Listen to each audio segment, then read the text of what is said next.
తిరుమల లడ్డూ ప్రసాదం విషయంలో సిట్టింగ్ జడ్జితో విచారణ చేయించాలని, జరుగుతున్న ప్రచారాన్ని ఆపాలని జగన్ రెడ్డి పరుగున హైకోర్టుకు వెళ్లారు.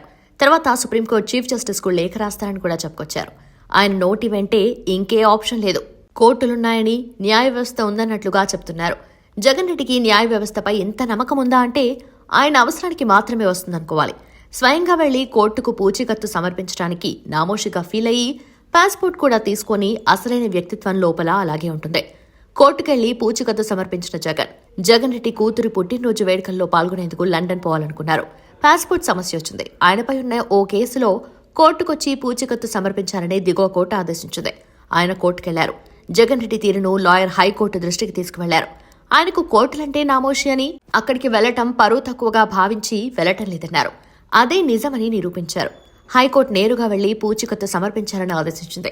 అయినా జగన్ రెడ్డి పాస్పోర్ట్ అయినా వద్దనుకుంటారు కానీ కోర్టుకు పోవటమా అని ముఖం చాటేశారు. తాను పెట్టి కేసుల్లో సాక్ష్యం చెప్పడానికి పోరు.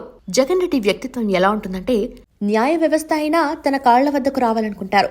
విశాఖ ఎయిర్పోర్ట్లో తనపై హత్యాయత్నం జరిగిందని కేసులు పెట్టించిన ఆయన ఆ కేసులో 5 ఏళ్ల పాటు ఓ యువకుడు జైల్లో మగ్గిపోయినా పట్టించుకోలేదు. ఒక్కసారి కోర్టుకొచ్చి ఏం జరిగిందో వాంగ్మూలం ఇవ్వాలని కోరినా పట్టించుకోలేదు. చివరికి కోర్టు కూడా సమన్లు జారీ చేసినా స్పందించలేదు. ముఖ్యమంత్రి అయినప్పటి నుండి తనపై ఉన్న అత్యంత తీవ్రమైన కేసుల్లో కోర్టులకు డుమ్మా కొట్టారు.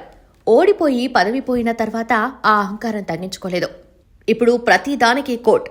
జగన్ రెడ్డి అధికారంలో ఉన్నప్పుడు వ్యవస్థల్ని భ్రష్టు పట్టించారు. తాము చేసేది ఎవరికీ తెలియదనుకుంటారు. అధికారం ముందు న్యాయ వ్యవస్థ కూడా తల వంచుతుందని అనుకుంటారు. అందుకే ఆయన తనకు కష్టం వచ్చినప్పుడు పొలమంటూ కోర్టుకెళ్తారు. రక్షించమని వేడుకుంటారు. కానీ తాను మాత్రం ఇవ్వాల్సిన గౌరవం ఇవ్వరు. నమ్మకముందని చెప్పరు. తనకు అనుకూల తీర్పులు వచ్చినప్పుడు న్యాయ వ్యవస్థ గొప్పది, లేకపోతే చెడ్డది. అలాంటి ఓ ఘోరమైన రాజకీయ నాయకుణ్ణి న్యాయ వ్యవస్థ కూడా ఎప్పుడూ చూసుండదు.